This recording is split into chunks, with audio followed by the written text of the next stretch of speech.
সারাটা রাত ছটফট ছটফট করবে। শত্রু একটা মুহূর্ত স্থির থাকতে পারবে না।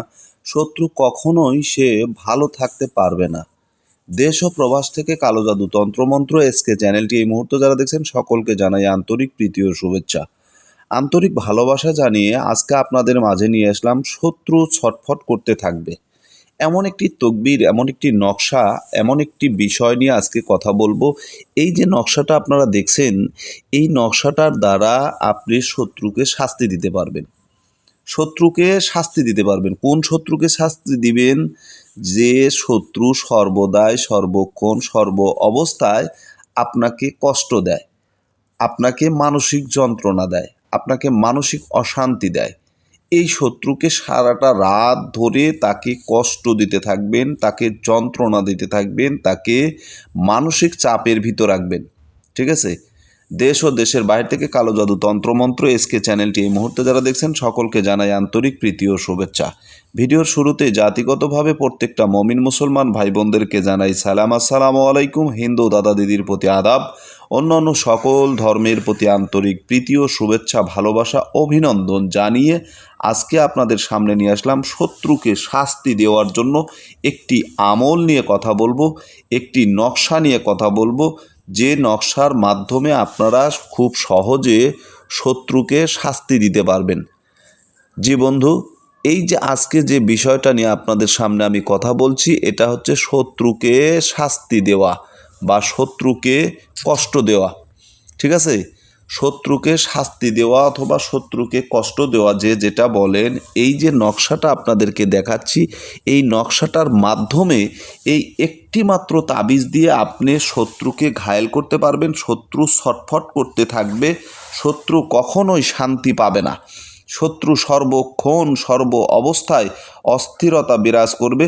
শত্রু সুখে শান্তিতে থাকতে পারবে না। শত্রুর ঘুম হারাম হয়ে যাবে। শত্রু তো শত্রুই, শত্রু কখনো আপনার ভালো চায় না, শত্রু কখনো আপনার ভালো দেখতে পারে না।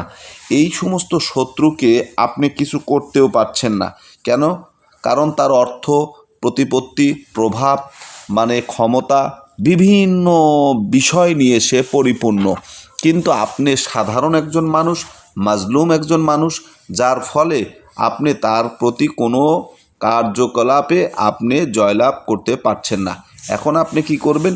শত্রুকে কোনোভাবে আপনি ঘায়েল করতে পারতেছেন না, তো আপনি এই নকশাটার প্রয়োগ করেন। এই নকশাটার ফলে আপনার কি হবে? শত্রু ছটফট করবে, তাফরাতে থাকবে, কাতরাতে থাকবে।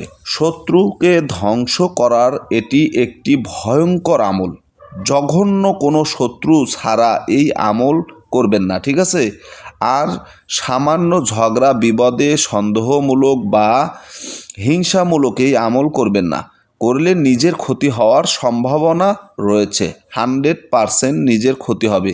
এই আমলের ফলে শত্রু চিরতরে বরবাদ হয়ে যাবে। শত্রু বরবাদ হয়ে যাবে। শত্রু একেবারেই শেষ হয়ে যাবে।